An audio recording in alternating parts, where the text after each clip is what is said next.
live now on YouTube. Okay. Yeah, let's not talk about that now. Have everyone showing up here. Public. Okay. Are we live? Yes, you can go ahead. Okay. Good morning. Welcome. Just read my opening remarks and then we can get started.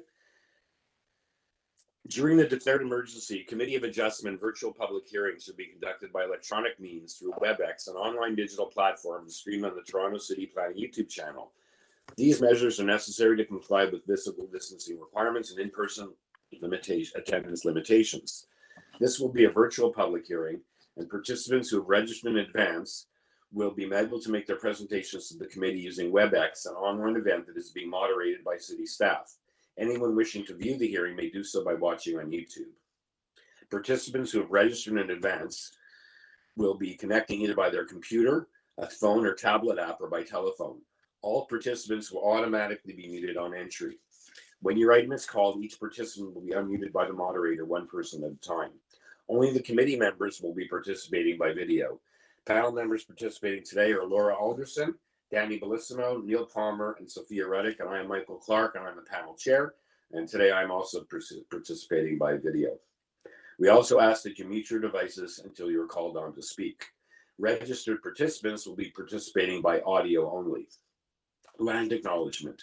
We acknowledge that the land we are meeting on is the traditional territory of many nations, including the Mississaugas of the Credit, the Anishinaabe, the Chippewa, the Haudenosaunee, and the Wendat peoples, and is now home to many diverse First Nations, Inuit, and Métis peoples. You also acknowledge that Toronto is covered by Treaty 13 with Mississaugas of the Credit. In accordance with sections 45 and 53 of the Planning Act 1990 as amended, this meeting of the Committee of Adjustment of the City of Toronto is called to order. The Committee of Adjustment considers applications for variances from the provisions of the zoning bylaws that apply to the property, permissions to extend or alter lawful non-conforming uses, and consents to sever properties to create new lots. Anyone in attendance today who wants to receive a copy of the decision of the committee on an application must submit a written request for a decision by email.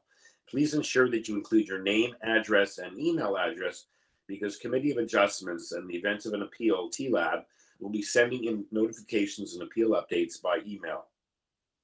If you do not agree with the decision of the committee rendered here today, decisions may be appealed to the Toronto Local Appeal Body, or in some limited circumstances to the Local Planning Appeal Tribunal, LPAT. Appeal instructions are set out at the bottom of the decision of the committee. The hearing procedure is as follows. I'll call each item in the order listed in the agenda. In making your presentations where an application is uncontested, the agent or applicant may proceed with their presentation if desired. When the committee does not require a presentation, applicants should advise the chair should they wish to address the committee. The committee may ask questions and/or take the matter into the committee for a decision. Each speaker, including the agent or applicant, will be given a maximum of 5 minutes to address the committee. I will comment when you're reaching. Actually, I don't have the clock here. I think we'll have the clock on automatically, perhaps, or else one of the staff can attend to that today. When addressing, I don't think we have many contested applications this morning, so that should not be an issue, at least this morning. When addressing the committee, please clearly state your name and address at the outset, and please remember to confine your remarks to the matters outlined in the application. The applicant or agent proceeds first and makes their presentation to the committee. Please note that the committee may not entertain revisions to applications at the hearing today. The committee may decide to defer the matter if the matter is being substantially revised in order to ensure that the revised application is accurate and that all those entitled to notice of the application have been informed of the changes. Then individuals either in support or opposed to the application will be invited to speak. Committee members may ask questions of each speaker at the end of their presentations. When all speakers are finished, the applicant or agent has an opportunity to rebut only those issues that were raised by the speakers. That will then mark the end of the discussion, and the application is then taken into the committee for a decision. Some preliminary matters to take care of. Approval of the minutes of the last meeting, January the 13th. Could I have a motion to approve those minutes, please? I so move. Thank you, Ms. Alderson. Seconded by Ms. Reddick. Thank you. All in favor? The minutes are approved. Okay, does any of the staff or panel members have any declarations of interest to declare on the matters before us on this morning's agenda? None to declare. Thank you. Okay, Madam Chair, Madam Secretary Treasurer, any files to be closed today? Not today. Okay, thank you.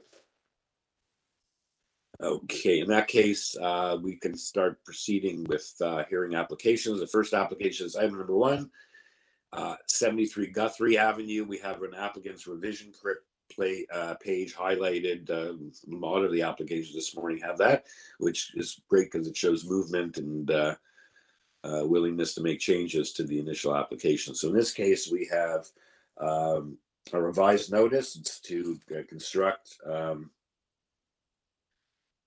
a detached garage in the rear yard. There were 12 variances. Now there were 5, 3 of which have also been revised. We have revisions. We have the cover letter from the applicant. Transportation has no objection, but have 3 conditions of approval. And just to point out, when I introduce each application, I mention just the things other than what we normally get for every application, being the notice and the location map, the survey, and the plans. I just don't bother mentioning those in my opening remarks because they have them on every application. Okay, we have on this application the agent here, Mr. Perez, is the agent for the applicant. Good morning, Mr. Perez. Good morning. So we see you have this application, a lot of variances for initially for a detached garage, but it looks like you've eliminated the overwhelming majority, leaving you with 5 variances, and 3 of those you've also reviewed. Can you maybe just tell us how you got to that process? Yes, through you, Mr. Chair. It's actually David Eagleman on the line. I'm a planner at Design Plan Services, and I am the authorized agent on behalf of the owner. Okay, so I was expecting, I know Eddie Perez is here on a number of applications. Do you work together, or are you now the new agent and that was just an error or hasn't been updated? Yes, through you, Mr. Chair. Eddie and I work closely on files, specifically this one as well, and this file was transferred to me. Okay. And so through you, Mr. Chair, I just would like to note in regards to the description of the application, it actually does not now match the revised proposal because we have eliminated the detached garage. And that was a result of consultation with community planning staff and as well as a number of other revisions to the proposal that we have made as a result of consultation with planning staff. And in light of the revisions made to the proposal,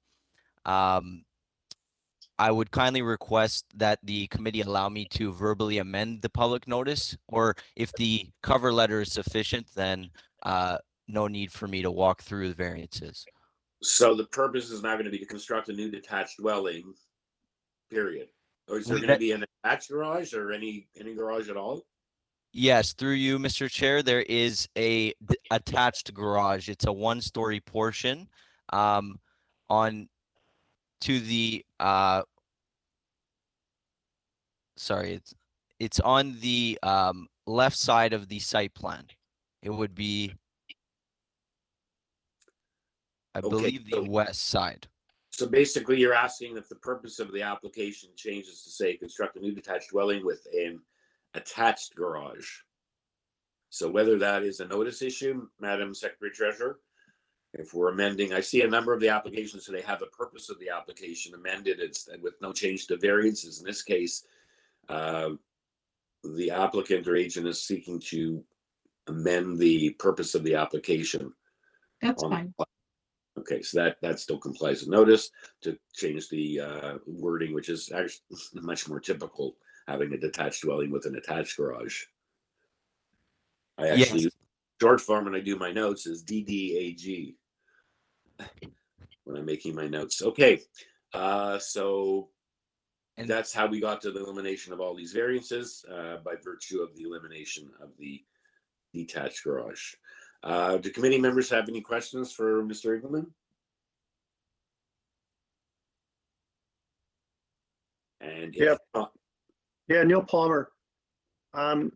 Sir, you attached some revised site plans, And I'm just looking at a couple of them, and it looks like the front elevation doesn't show the garage.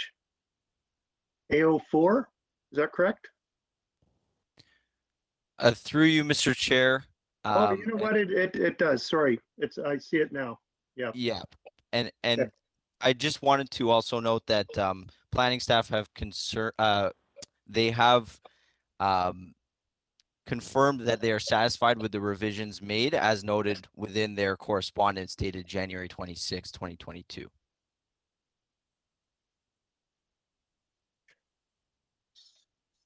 Okay, I don't think we saw a copy of the January 26th letter. But Through you, not that Mr. that Chair. matters. Yeah, through you, Mr. Chair, it may not be within the committee's package because planning staff did send the email yesterday. However, I did reach out to planning staff prior to the material submission deadline. And then I see you have the January 26th letter on the screen.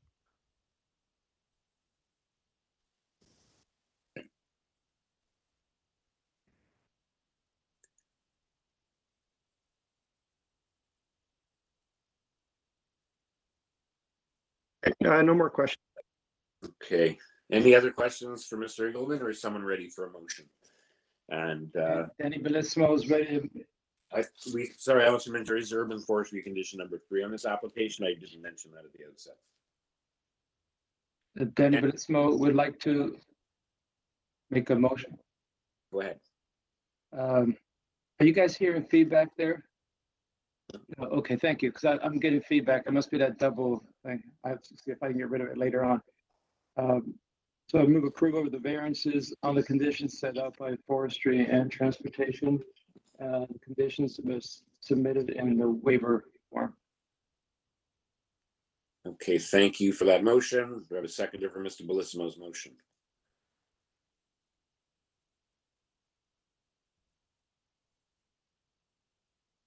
Theoretical seconded. Thank you. All in favor? Okay, I can't. So perhaps someone else can weigh in and advise if there's if it's unanimous. It was unanimous. Yeah. Okay, thank you, because I'm having trouble seeing all the screens at once, so thank you. So, Mr. Eagleman, you have your application has been approved unanimously. Thank you. Thank you. Okay, our next application is number 2, 49 Nottingham Drive. It's an application to construct a new detached dwelling with an attached garage. There are 7 variances. Urban Forestry is requesting conditions 1 and 2. Transportation has no objection to variances 6 and 7, but have 3 conditions of approval, or 2 plus to the approval of the. And we have a letter of concern from the next door neighbor at 47. And that's all we have. I believe we only have the one speaker, the agent, Antonella Ferroni-Wild. Good morning, members of the committee. Would you like a presentation? I don't believe personally we need one. Any members looking for a presentation? We do have the letter. We don't have anyone present. We do have a letter of concern on file. I don't know if anyone would like basically looks they're dealing with construction issues or some sort of a argument about a Sprinkler system or a fence. I'm wondering if the applicant has seen that letter. yeah. I have. So the fence and the sprinkler system encroach onto my client's property. And it sounds like they would like the sprinkler system to be relocated at the cost of my client. That's what it sounds like. It has nothing to do with obviously the variances.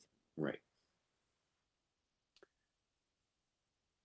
Okay, and you're okay with the transportation conditions and urban forestry?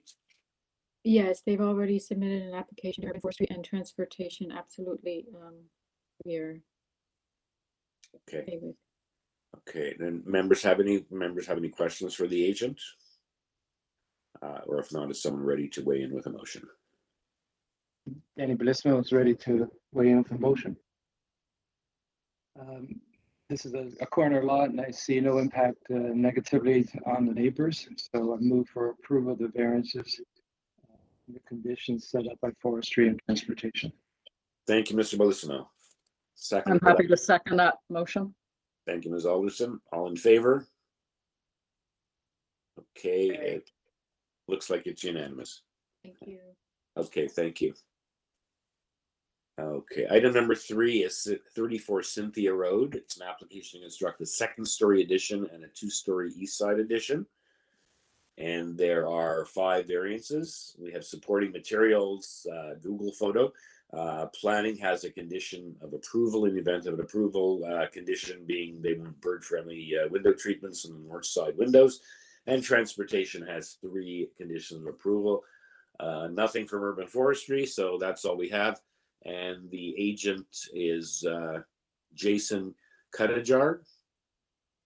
Good morning, committee. Good morning.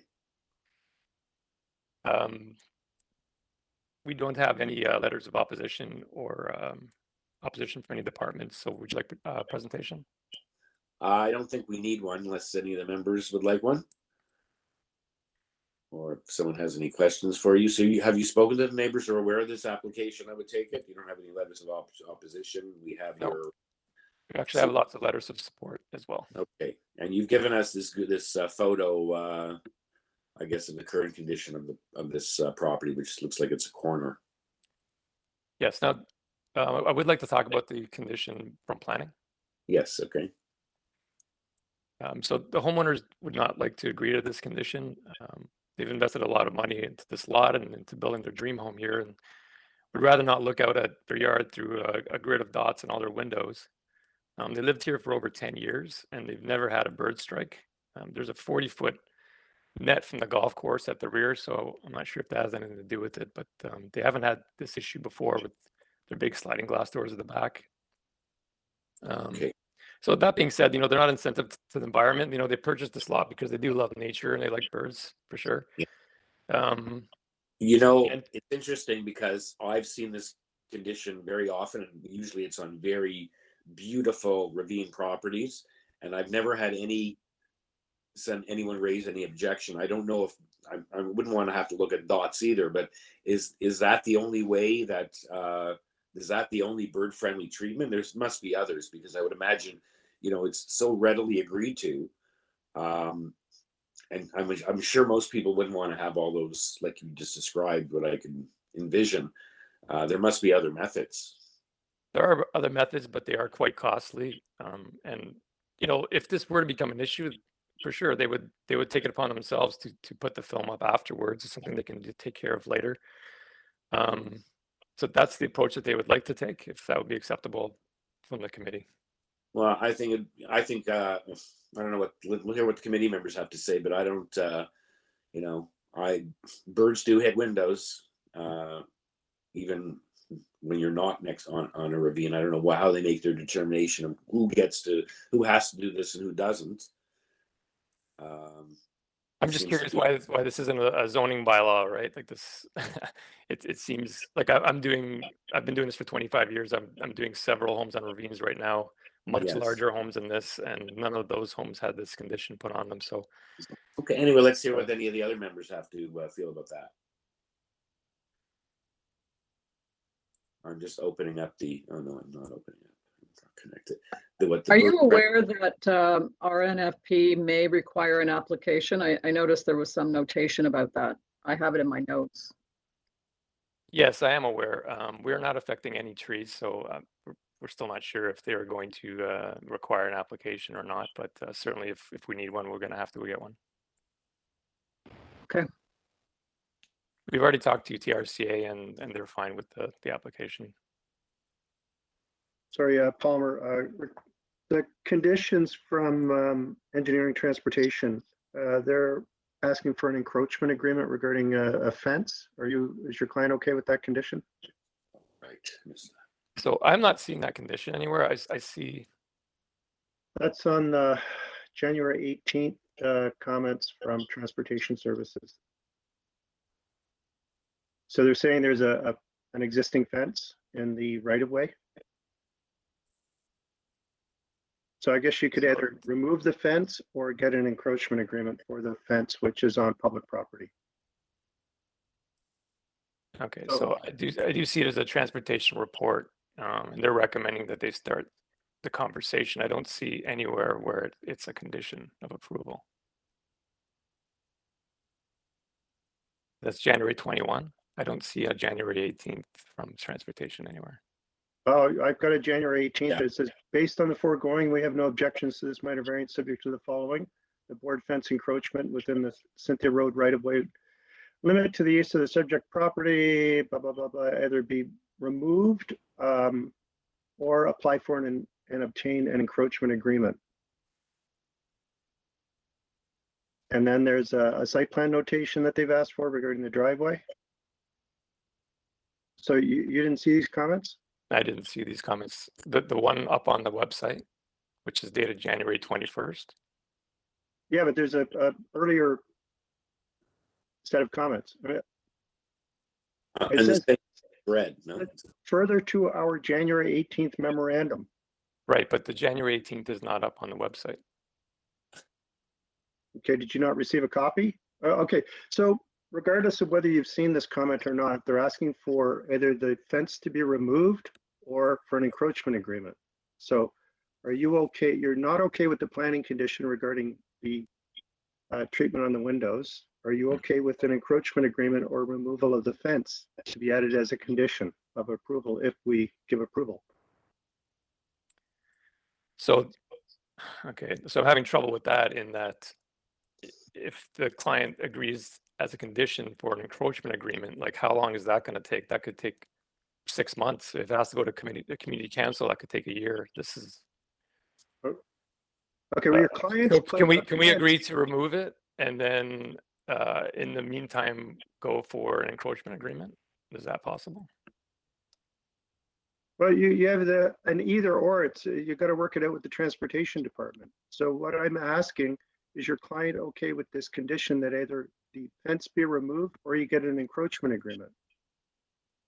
So you're not okay with the planning condition. If you're not okay with this condition here, you may be looking at a result that you're not happy with. Yeah, we always go and politely ask, oh, are you okay with this condition? But that's it's not only a condition of the applicant agrees to, and I must apologize, Mr. Palmer and members. I had that noted on my grid, but it was over on number 4 side. So I did have a note that there's an encroachment agreement. We had 8 letters of support and Ravines had no objection. So I apologize for that, but this is very important and we can't just, I don't think to just ask, well, can we just work it out? If they've asked for a condition and there is alternatives, you'll have to work that out with transportation services. If one of those two is less time sensitive, perhaps that will influence your client to which one of those two they'll agree to. But I don't see how we ignore that condition. Okay, so if we agree to the condition, then it's an either or. Is that correct? Yeah. Okay. Okay. Well, I guess we don't have a choice. I'm curious. I've had several applications like this with fences on city property, but this has nothing to do with variances. So it's just, anyways, it is what it is, I guess. And unfortunately, we don't have the technician or the representative of the transportation department part of the process to answer your questions. And,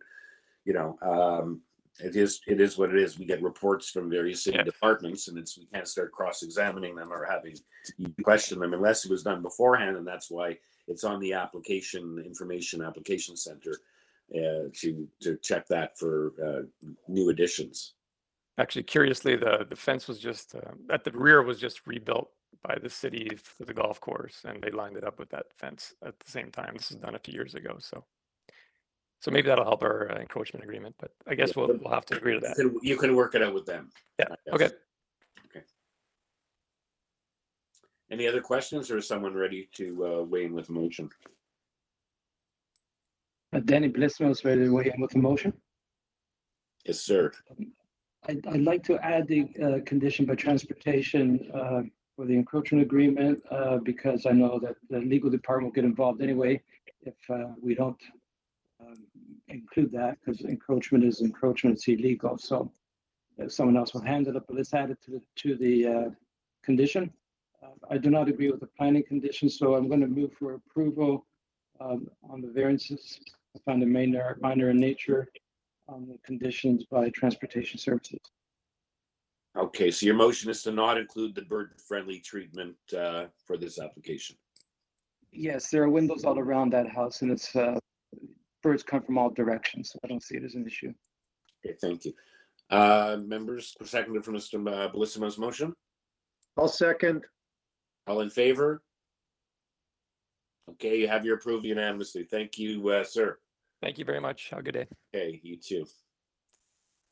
Okay, item number 4 is 18 Beaverbrook Avenue. It's an application to construct a second-story addition above the existing dwelling and a one-story west side addition and a new front porch. The section, this is a revised application. The one-story west side addition and new front porch was, in addition, was a change. There are no changes to the variances, just in the description. And on this application, we have obviously revised notice and plans to go along with that. We have planning has given us a report for information. That's all we have. And urban forestry is requesting conditions 1 and 2. And in the additional materials, we now have a construction arborist report. And there are 5 variances. The speaker for this application, Asian, is Sarah Concordia. And I believe she is also one of the co-owners of the property. Welcome. Do you hear me? Hello? Yes. Yes, my name is Mirzad Tatras. I'm the architect and presenting this project. Okay. So, do you want me to present it? Well, why don't you give us, we have some time. Why don't you just give us, just Yeah. just walk us through and also have this change the description, the new one-story Yeah, west side addition. If you go to the site plan, which is page 2.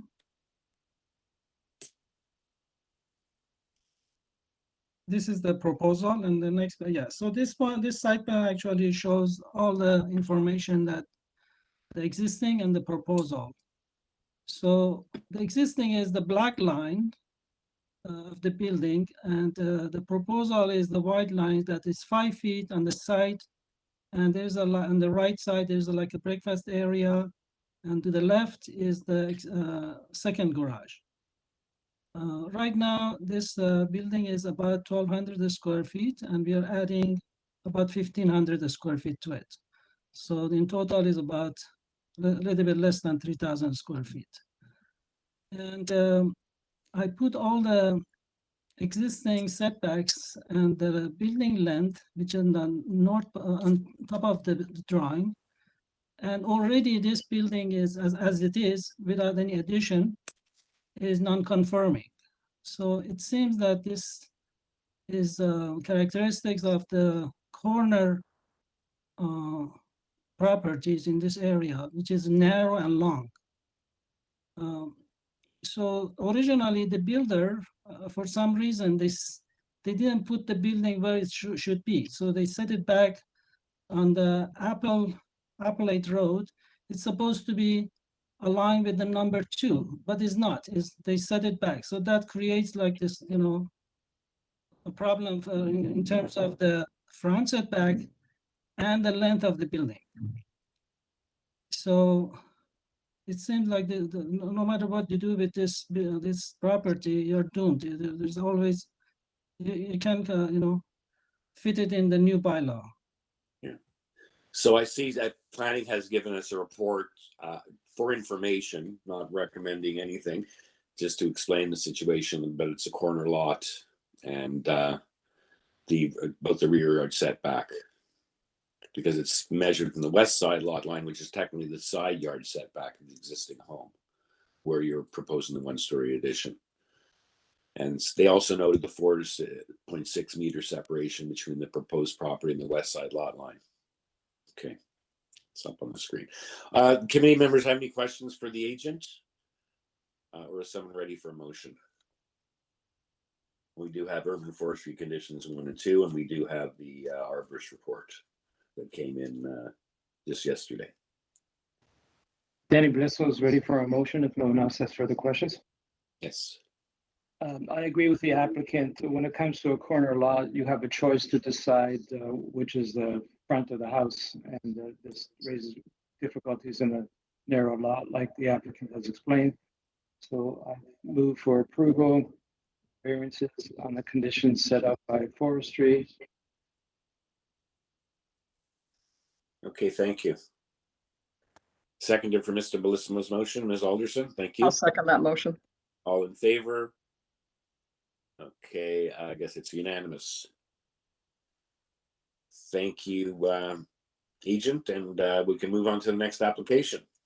Thank you very much.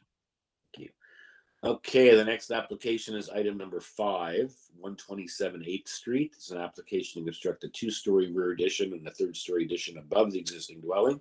There are only 2 variances. All we have nothing on file other than urban forestry is looking for condition number 2. And in the additional materials we got, it looks like an advisory letter from transportation regarding the availability of on-street parking, and they had no objection to variance number 4.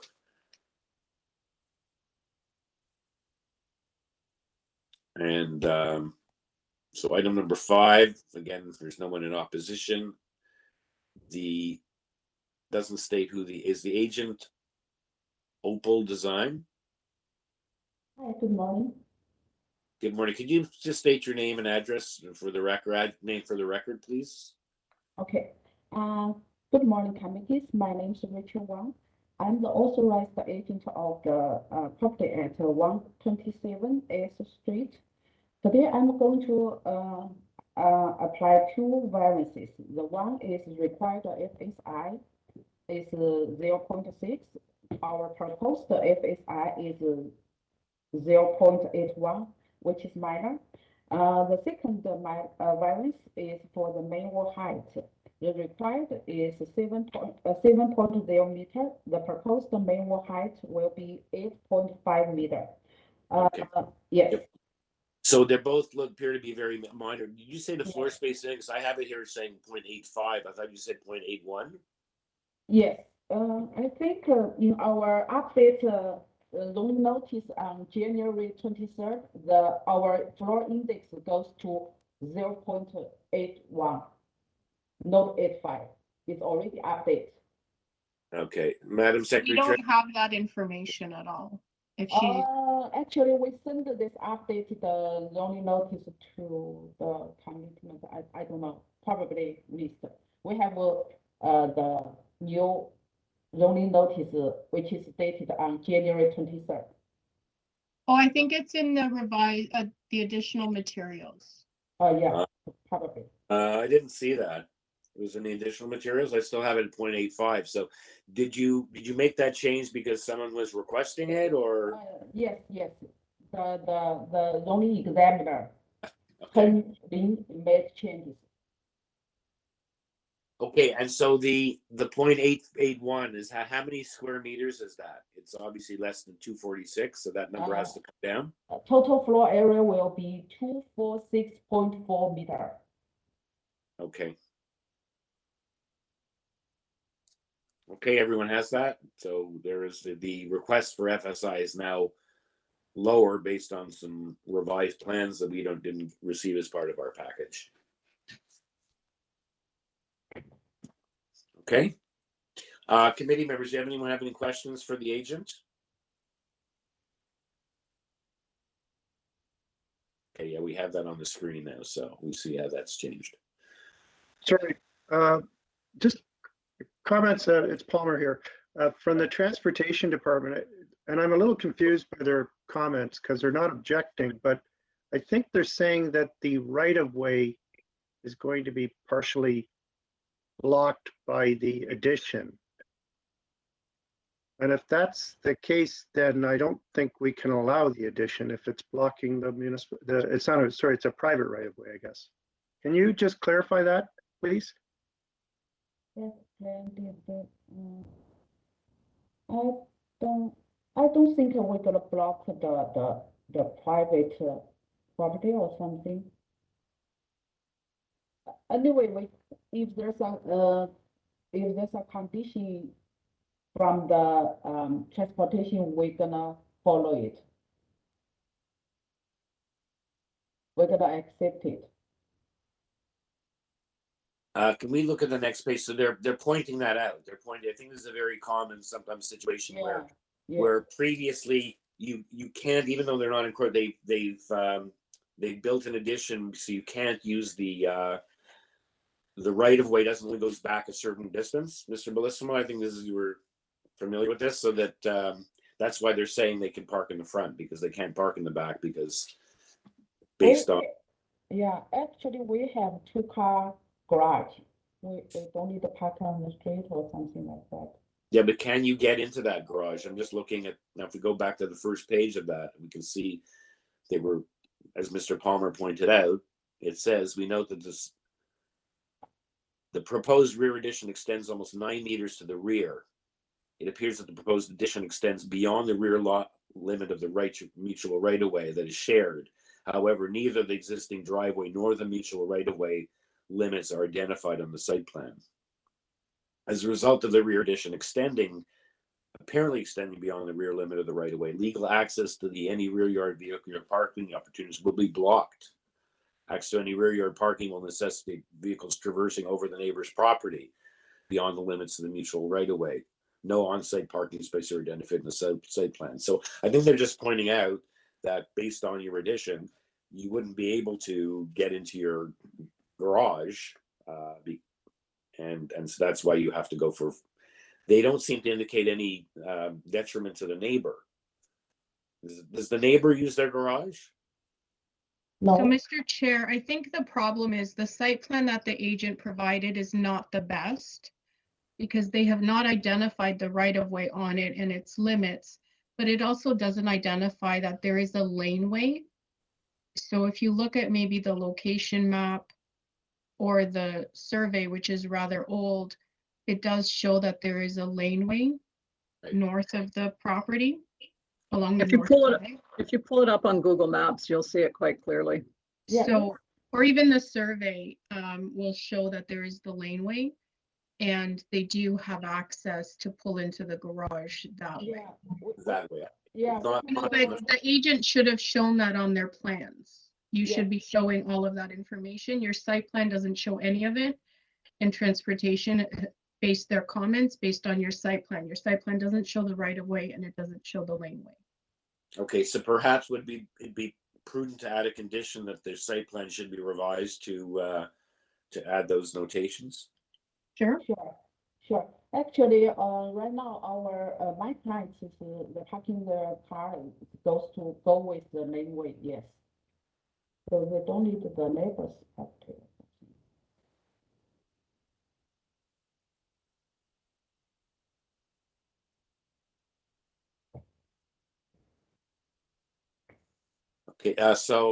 Okay, so just to get back, we have this condition or this advisory note by transportation, which has pointed out a deficiency to the site plan of not showing and the description of how you won't be able to get at the rear, but there is an alley, a rear lane that allows access to those garage spaces. So I think their memo just points out that I think it probably should be updating their site plan, and that they can get into that garage, but the comments refer to front yard parking. Okay. Okay, is anyone ready to weigh in with a motion?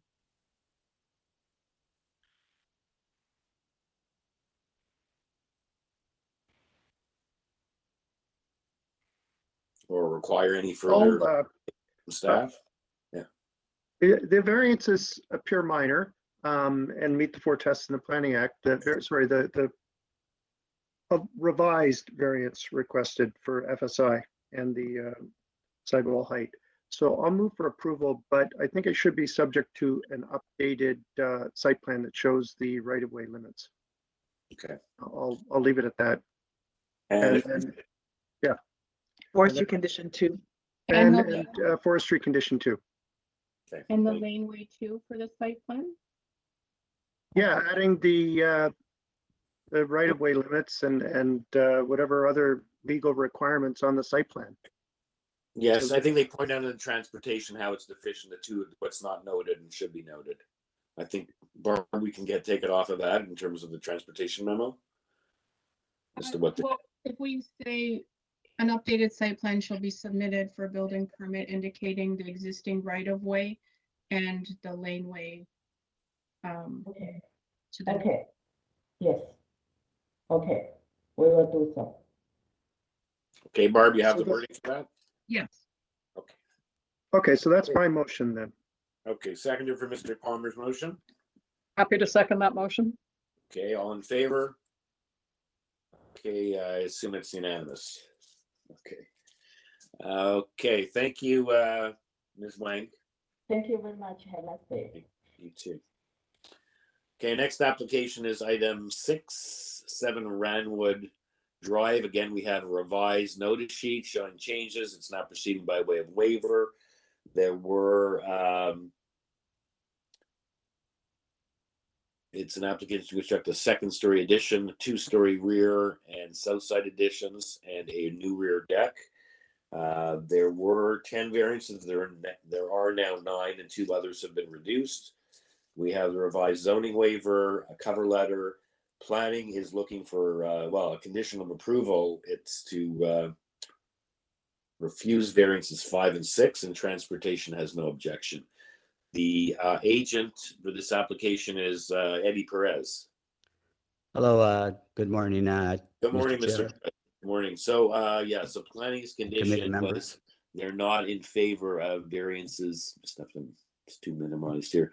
They would like us to first refuse variance 5 and variance 6 being the finished first floor height elevation variances. Yeah, I was in talks with the planning department and I ran their concerns to my clients, and my clients went to their contractor, and the contractor said if they underpin, it's going to be way more costly. So that's why we were raising the floor in the first place. If you can put up the front elevation, I just like to point out a couple items. If you look at the height is under, we're allowed 10 meters. We're only proposing 8.95, which is way below. From the midpoint of the roof to the crown of the road is 8.8, and we're only proposing 8.67. We don't have any wall height. It's only the door because they want an 8-foot basement. Right now, the basement's only 6'9", so we're raising the floor instead of going the route of underpinning.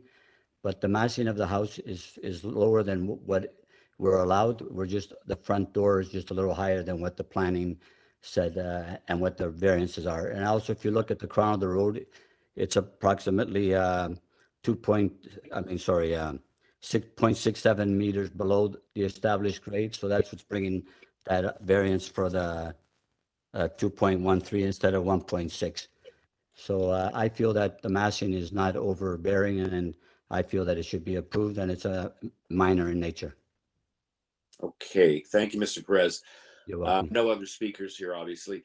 Committee members, and particularly Mr. Bellissimo, any questions, or if you can opine on whether Mr. Perez's argument has merit, or whether, just in terms of your expertise on the panel as an architect, our resident. Sure. I agree with the applicant that the underpinning is a horror, especially with high water tables in this area. So I think he will be running into serious problems. And I think the veranda is not that far off the grade level at the front. It seems pretty normal to me with most homes. So if there are no further questions, other people, I would like to make a motion.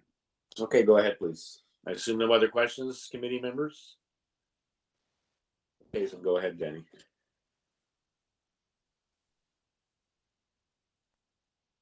Can you hear me? Yes. Good. I'm having problems with my echoing in my room. So I move for approval of the variances as presented to us. I do not agree with the changes 5 and 6 by planning, and move for approval as by the submit a waiver. Okay, thank you. Are there any other conditions? Okay. Okay, so it's motion for approval without the planning condition. And there were no other conditions. So seconder for that? All in favor? Okay, I can't see Neil or Sophia. It is unanimous. Where Okay, I'm in favor. thank you. Thank you, Barb. Okay. Danny, if I may just help you out a little bit, you might be signed in on 2 computers. Is that possible? No, one computer. Just one computer? What I could do is go out and in, but I'd rather do that during lunch break. Okay. Too much more to go. Okay, item number 7 is 66 Lloyd Manor Road. It's an application to construct a 2-story north side addition, a 2nd-story addition above the existing dwelling, and a new rear deck. And there are 4 variances, and we have Urban Forestry requesting condition number 2. In the additional materials, transportation is advised they have no objection, and we have nothing whatsoever on this. No comments from other city departments or area neighbors. And the applicant is Ian Cunha. That's agent for the applicant. Mr. Cunha. Yes, sir. Good morning. Good morning, sir. I'm representing the owners of 66 Lloyd Manor Road. Yep. So very straightforward application. We have nothing really on file here. Is there anything you'd like to advise the committee members of? You're okay, I assume, with transportation, with urban forestry condition 2? Yes, I saw that, and we'll take care of that with the urban forestry. Okay. Anything else you'd like to advise the committee members of? Like most of my designs, I like to keep the number of variances small and to only what I need. So I believe these 4 variances that we have are minor, and I hope we get this approval. Okay. Members, any questions for Mr. Cunha, or someone ready for a motion? I'm ready for a motion if no one has any questions. I believe this application meets the 4 tests, minor in nature, and it's desirable for the development of that site. So I move for acceptance of the variances with urban forestry condition number 2. Thank you. Second. Yeah, I'll second. Ms. Yeah, Reddick? I'll second that, yeah. Thank you. All in favor? Yes. Okay, unanimous. You have your approval. Thank you, Wim. Thank you so much. Thank you. Okay. Next application is item number 8, 5 EDGEVALLEY Drive. It's an application for a detached dwelling with an attached garage with 4 variances. We have urban forestry requesting condition number 1. We have a copy of the site-specific zoning bylaw, supplementary materials, an applicant's submission of being photos. We have 5 letters of support, 2 letters of opposition. One from number 8 West Bridge or something, talking about a tree, and then number 40, there's someone directly behind. In the additional materials, we now have an arborist report, a revision to a 3rd revision, I think is dated January the 24th. So there was some discussion about trees, one of the neighbors' concerns.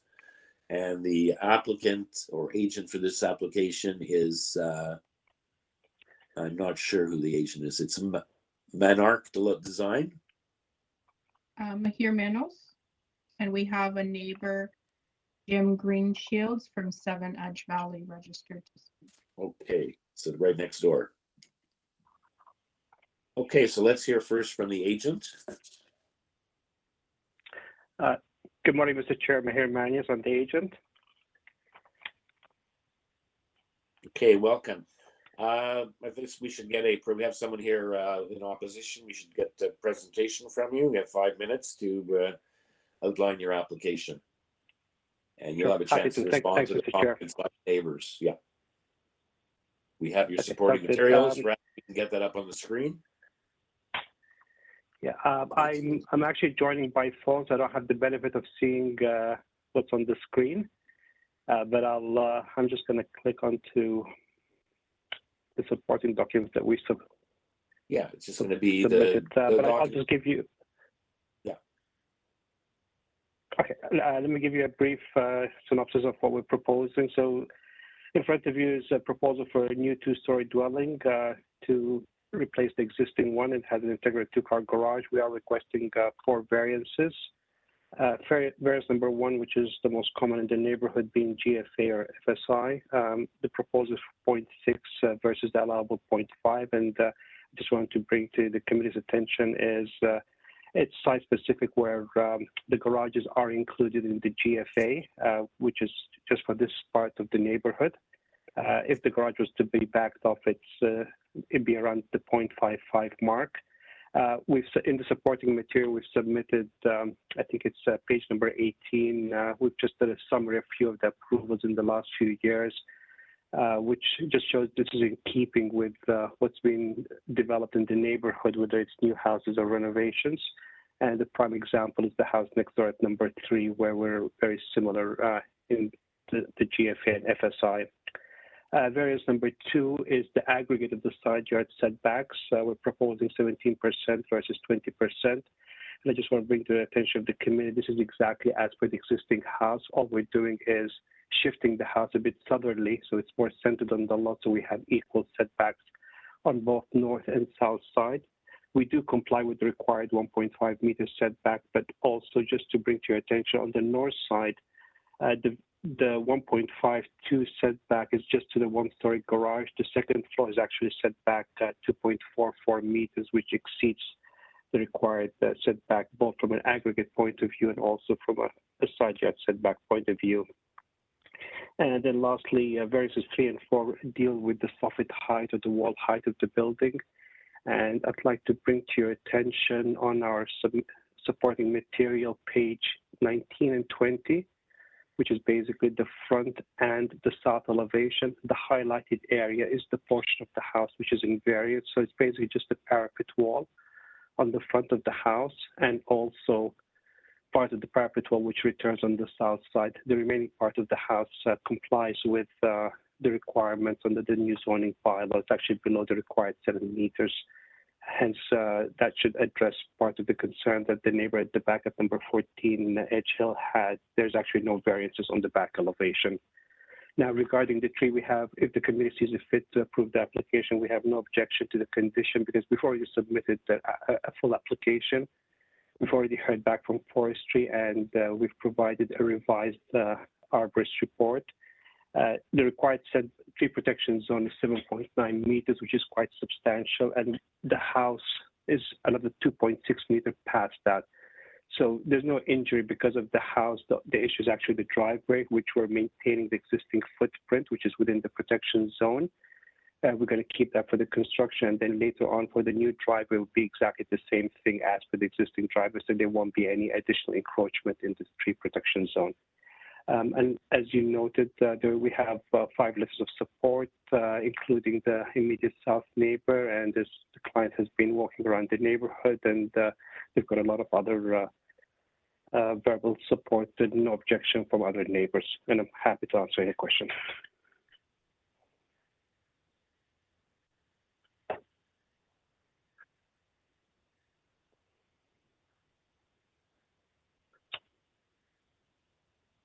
A lot of other verbal support and no objection from other neighbors, and I'm happy to answer any questions.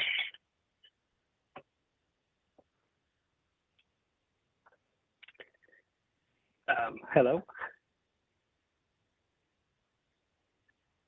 Sorry, I was on mute. Does anyone have any questions for the agent before we hear from the neighbor? Okay, if not, let's hear from the neighbor at number 7, Edge Valley, right next door. Thank you for hearing me. Basically, I have not seen anything from forestry with regard to their review of this absolutely enormous tree out front. This tree is over 100 years old and probably is 80 feet tall and probably 100 feet wide. And I have not, they have applied to forestry to get their comment, but I haven't seen anything. Okay, we have a picture of the tree supplied by the neighbor at number 8 Westridge. They supplied us a beautiful picture of this beautiful tree on a nice set against the beautiful blue sky. We've heard the explanation from the agent that that tree will not be affected, and they're working with forestry. And, well, with all due respect, if one pays close attention to the front of the building, it comes out quite some distance from the existing building. If I understand trees, a tall well, the root system is typically as big as the tree that you see. Yeah, the canopy is. These existing branches come over top of the existing building considerably, to the tune of 15 or 20 feet. So one can only assume that the root ball for this tree extends right up to the existing building. If, in order to dig out and get this new building proposed installed, there is zero question that a significant chunk of the root system in this tree is going to be compromised and could very well result in the death of this tree. And this is a truly magnificent oak tree. You have to see it to believe it. The trunk is 4 feet thick and has been there for over 100 years. So it is inconceivable to me that this tree is not going to be severely compromised by the extent of this house having to come out further. Okay, we do have, as I mentioned at the outset, we did have a revision to the arborist report dated January the 24th. I didn't, I glanced through it. It seems quite substantive. So we'll have to hear back from the agent as to, he feels that the this tree will be preserved. We have urban forestry have requested condition number 1. Sorry, I couldn't hear you terribly well. Yeah, I said I was led to believe that urban forestry would be communicating with me prior to this meeting as to what their findings showed, and so far nothing has come my way. I see we have the report up on the screen. It looks like it's rather... This is their own arborist. Do you think there could be a tiny bit of bias? I want Toronto's urban forestry report. Okay, Madam Secretary, do we have, all we have is urban, do we have anything else from urban forestry other than their request for a condition? That's all we have. Otherwise, they would have done a standalone report. Okay, and condition 1 means, perhaps you can advise the neighbor what the condition 1 is. From the Yep. It's tree preservation as opposed to submission of a complete submission of a complete application for a permit to injure or remove a city-owned tree. Is that what clearly their own arborist has indicated that they're going to injure this tree, and something that old with the significant amount of injury that's going to occur has a high likelihood of dying afterwards. And this is an irreplaceable tree that everybody in the neighborhood is concerned and upset about. I don't know why the house can't be repositioned on the lot to move it back further so that it does not extend any closer to the tree on the front end of the building. Just move the building back in the lot and leave this tree alone. Yeah, we can hear from the applicant that answers those questions.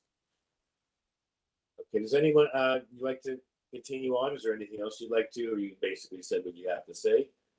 The other concern I have, and I don't know how technical this is, but the wall that is going up beside our house, you showed some pictures there that in fact showed the south side of our building. And I don't know which one it was. You sort of popped through a bunch of them there, so I couldn't see which one it was numerically. But our windows on the south side are going to be beautifully staring out at a vertical wall. No. I'm seeing your, I can't hear you, but I'm seeing what you're showing me. So I think it was back further.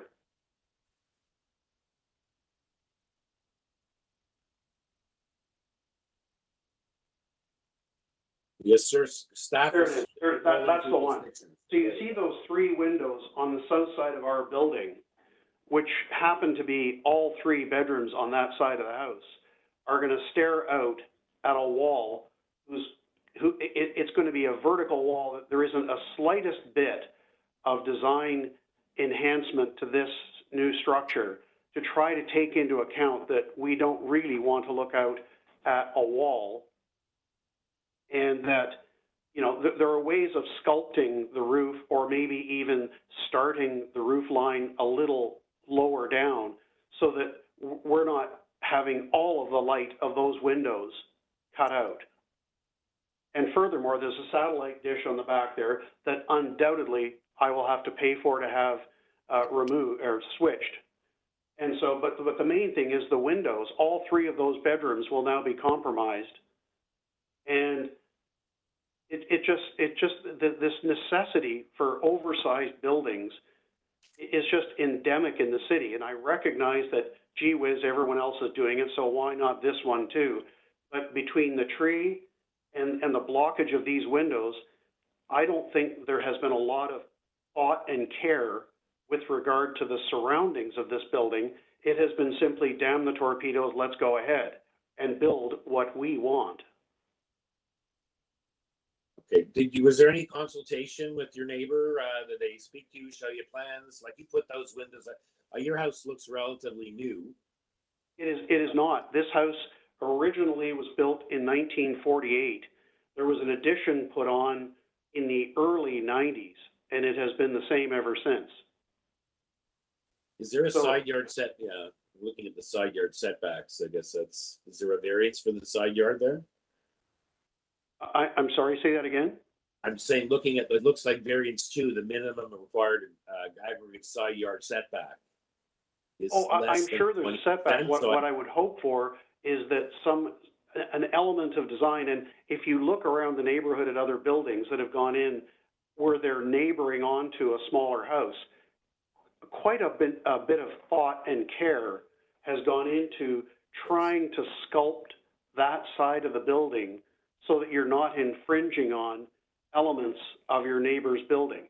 In answer to your question, no, I have not had consultation with the owner on this. He came around and gave us almost no time. Basically, he came in one day, wanted my wife to sign this thing on the spot virtually, then came around the next day, have you thought about it yet? We need an answer. And then came around the day after that, have you thought about it? Well, we're building whatever we want. You're not going to stop us from building our dream home, unquote. And so bottom line is, you know, we had very little consultation in this situation, but you can see and only imagine the height of this new building going in so close. I would hope that they could accommodate this and try to weave into it a softer roof line, which might encroach, gosh, on a closet internally or something like that. But I would hope that they could accommodate that and soften that impact to us. Furthermore, this owner, I should add, and Urban Forestry is aware of this, they cut down, and this is part of my concern about this front tree. They're giving it all kinds of platitudes, but they cut down a 20-inch, 40-foot high pine in the backyard with no permit, along with a whole bunch of other trees. And sadly, I didn't see it until it was down. I went over and told the guy to stop, but the damage was done at that point. And this whole backyard was virtually clear cut with no permission from anyone. Okay. So I'm just looking to see the variance too. If like what I was trying to say, if there was no side yard infringement and they were complying, then there's nothing you could say about it. But it does deal in with variance too. I don't know if it's equal on either side. It's sort of a weird. It doesn't told about the one side or the other. It talks about the aggregate setback and the deficiency in the aggregate. I don't know if your side is the deficient one. Perhaps we can hear from the agent in their rebuttal. So your comments are duly noted. Any questions further? And I'm sorry, sir, I don't have your name because I don't have my attendance list in front of me because I'm. It's James Greenshield, 7 Edge Valley Drive. What's your name, sir? James Greenshield, 7 Edge Valley Drive. Okay, thank you, Mr. Greenshields. Anyone have any questions for Mr. Greenshields before we move back to hear the rebuttal from the applicant? Okay, so let's go back to the agent for their response to the concerns of the neighbor, dealing with the elevation on their side and also the issues with the tree.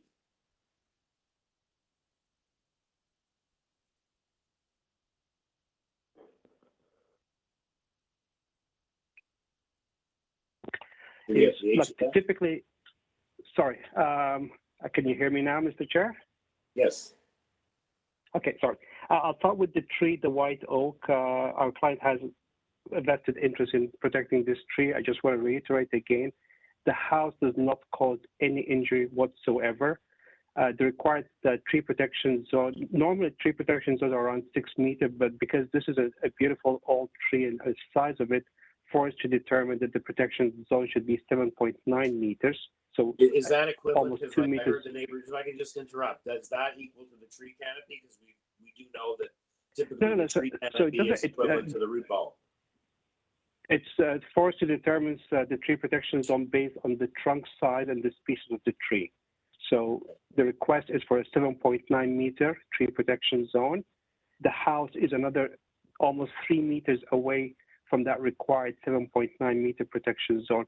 The only injury caused to this tree, the reason we have an injury application is not because of the house, is because once the house is built, the driveway, the client would like to change it to put a new, the existing driveway is quite old, so they want to replace the existing driveway in the same footprint.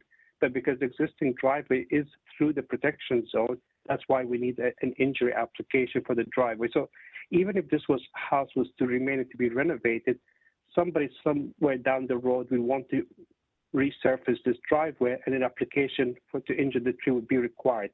But there isn't, the house has nothing to do with the application to injure the tree. It is strictly the driveway, which we're maintaining it in exactly the same footprint as per the site plan. And Forest has already vetted the report. They've asked revisions to be done to it more related to the protection hoarding to be placed around the tree. And that was submitted, and that's the one that you have in front of you today, Mr. Chair. So just without sounding like a broken record, the house is not causing any injury to this tree. Regarding the north neighbor's concerns, Mr. Greenshield, we actually did take consideration into effect the side of his house with all those bedroom windows. So if you refer to the north elevation of the proposed house, there's only one second floor window, which happens to be a bathroom window, and would be translucent glass, so there's no overlook onto his property. The roof is completely hipped. There's no vertical elements. There is no height variance or wall height variance on his side of the house. We only have partially on the south side. And additionally, there's an existing two-story building right now, which is only 4 feet away from the property line. The proposed new house, second floor, is going to be 8 feet, double the distance away from where the existing house is at the front, and it's 1.8 meters towards the back. So we're substantially further away from where the existing house is. There's no overlook. The house's roof is hipped. That would increase the amount of light coming substantially from what's there today. As far as I know, we prepared a neighbor's package, which included all the drawings, a list of variances in layman's terms, contact information, and I know my client has dropped this off to various people in the neighborhood. We have got several letters of support back. For some reason, it seems like they weren't able to communicate with the north neighbor, but that's just like, as far as I know, they tried to appease everybody in the neighborhood, and the only opposition is from the north neighbor and the back neighbor, which there's no height variance to either houses. And I'm happy to answer any question. Okay, just one for me. So yeah, I think the neighbor's concern, Mr. Greenshield, was not with overlook from another window. From your side, the fact that they're going to be staring at a blank wall. But that's why I asked about the side yard setbacks. The variance number 2, so you're saying it's going to increase the distance from 4 feet to 8 feet in terms of the distance. So what is the side yard on your side, on that side, the deficiency as opposed to the total aggregate deficiency of 3%, as the variance 2 calls for? And how much, and for the same thing, how much of the does Mr. Greenshield's house at number 7, do they comply with that side yard setback? Okay, so just referring to the survey, Mr. Greenfield's house, their setback is 1.48 meters at the front corner of their house. The required setback is 1.52 meters, plus when you have a 60-foot lot, the aggregate would be, you would require to have a 1.8 meter setback, to meet the aggregate. But the required setback is 1.5 meters, I beg your pardon.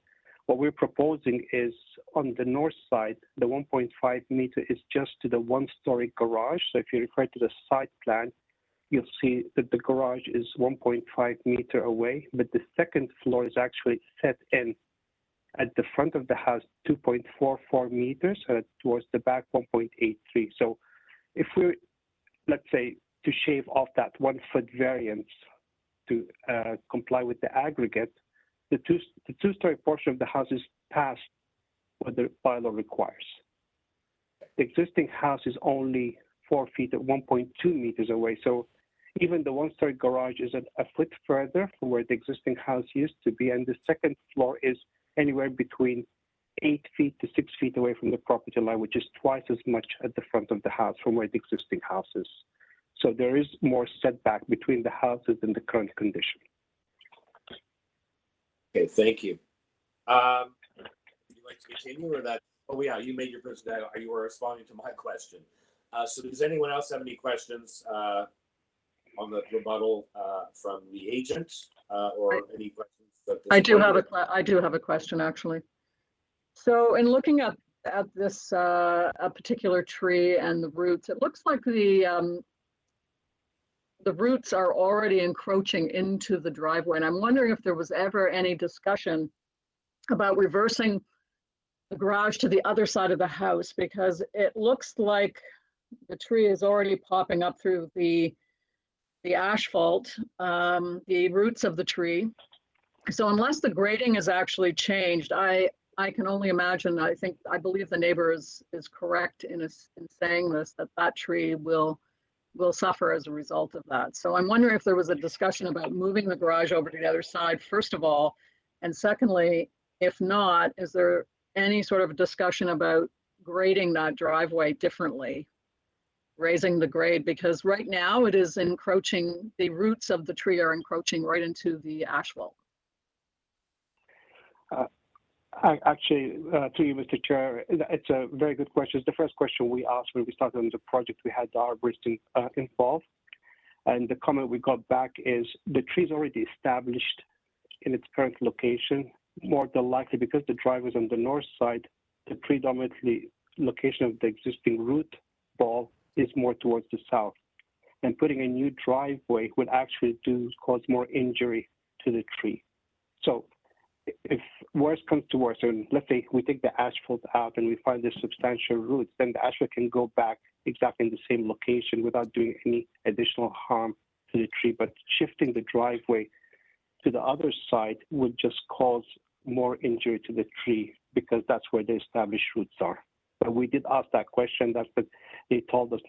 Number one is they would have recommended, and they don't see the city even entertaining that idea. City forestry, I beg your pardon.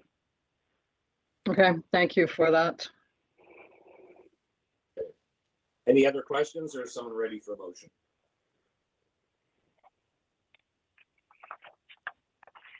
Danny Blisman is ready for a motion.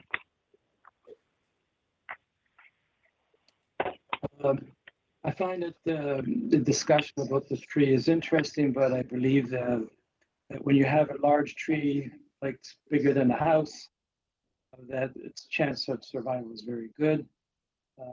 And I understand from the forestry reports and the private one as well that the tree will more than likely have no problems in terms of survival.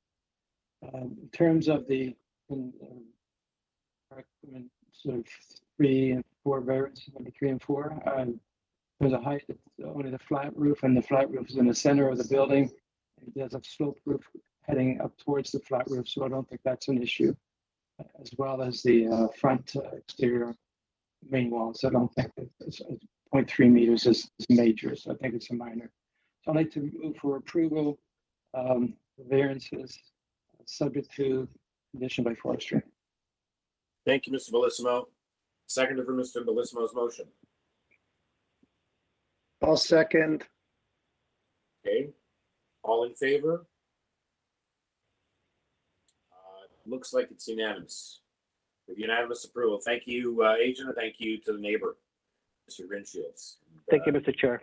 I believe, there's a beautiful tree, and hopefully everyone will take the greatest of efforts to maintain that tree without harm during the construction. And the driveway. We will, Mr. Chair. Thank you. Thank you. Okay, our next application is item number 982, the Kingsway. It's application for a one-story addition, a shed in the rear yard, and to convert the existing garage into habitable space. There are 5 variances. Planning is asking us to refuse variance number 2. It looks like the applicant has agreed to this request, so perhaps we'll hear from that from the agent. Who is the agent on this application? Here's it is. We have this architectural designing. So who's the individual representing the applicant? I don't believe there are any other neighbors on this application. Can you hear me? Yes. Yeah, my name is Joe Dome, 1101 Steeles Avenue West, agent for the applicant. Okay, welcome, Mr. Dome. So we have 5 variances for this this project. Yes. What about the planning comment? Yeah, I would like to confirm that discussions with planning were had, and as mentioned in the attached staff report, and as requested, the designers agreed to eliminate variance number 2 pertaining to the ancillary shed eaves, and this was planning's only issue with the application. Okay. And so that has been eliminated or removed? That's right. Yeah. Variance number 2. Okay. Anything you'd like to advise committee members, or let's just see if they have any questions for you? I would like to note that that the FSI in variance number 1 is very minor over what is allowed as of right, 0.03 increase over the bylaw. And it's primarily converting the existing attached garage and rebuilding a small 1-story rear addition on the side of the house to provide adequate space for family livability needs. And that area that was used as a driveway to the rear garage, that will also be converted to landscaping as well.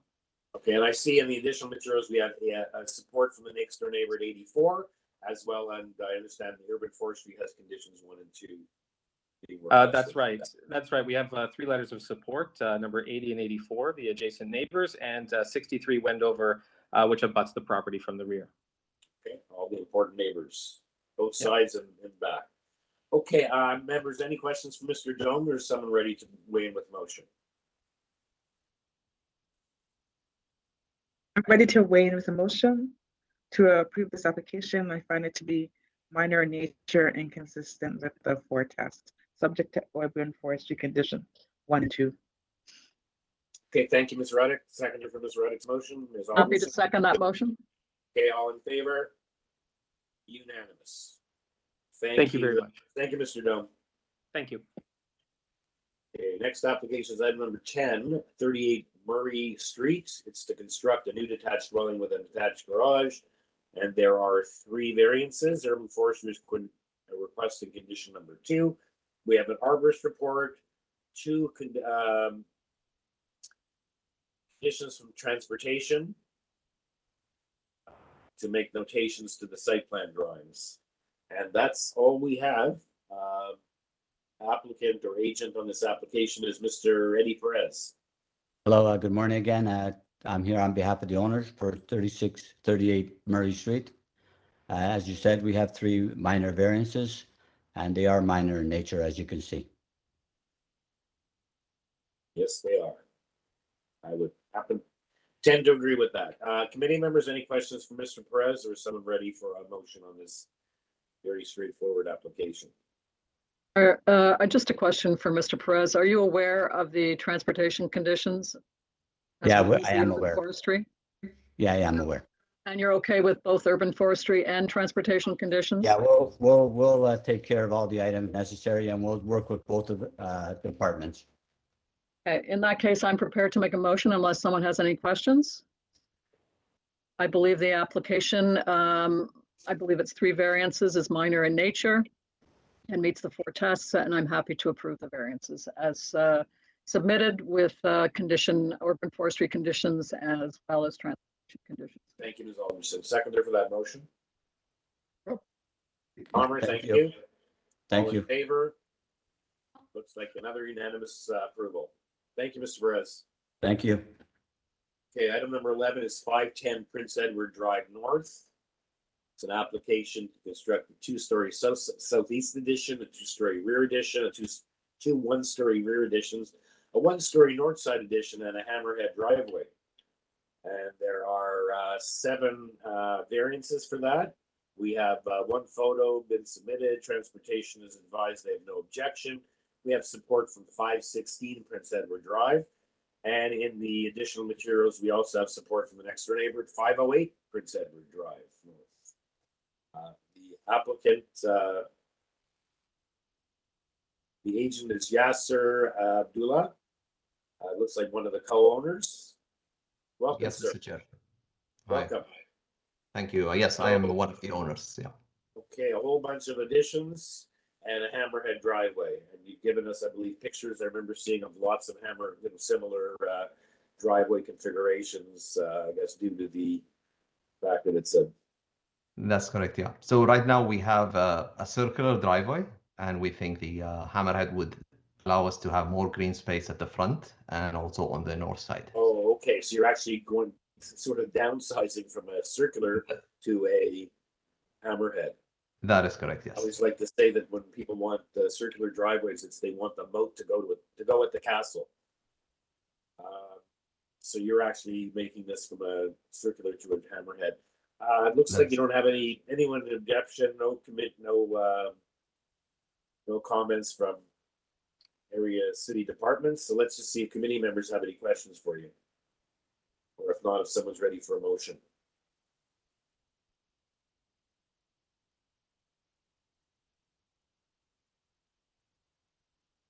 Anyone have any questions for the agent? Not, is someone ready to weigh in with a motion?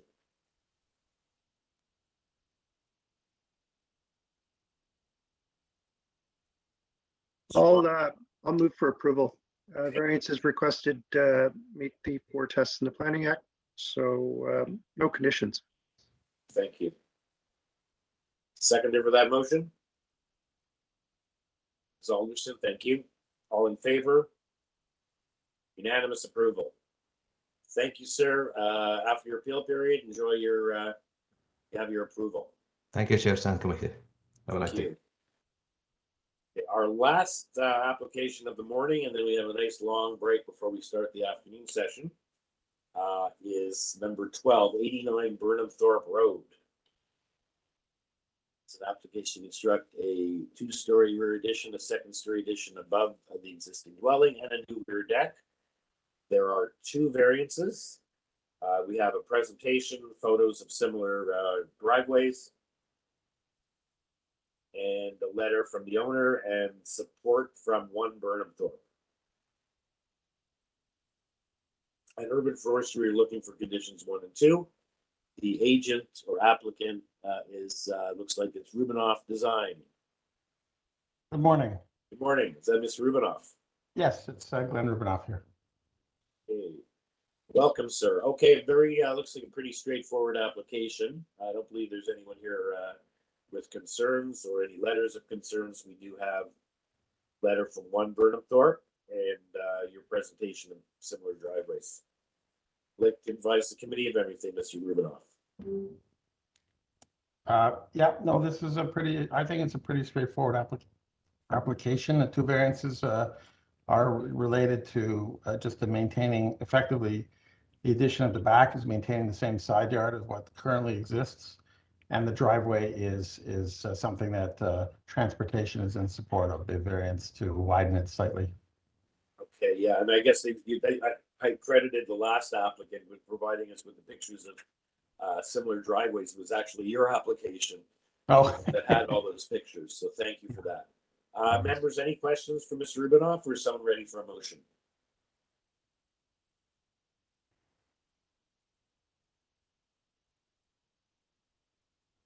Danny Bellissimo is ready to make a motion if there are no further questions. I think we're good to go, Danny. Given the large width of this lot, I find these variances are very minor in nature in terms of impact. So I would move approval subject to forestry and transportation conditions. Okay, thank you. Seconded for Mr. Belissimo's motion.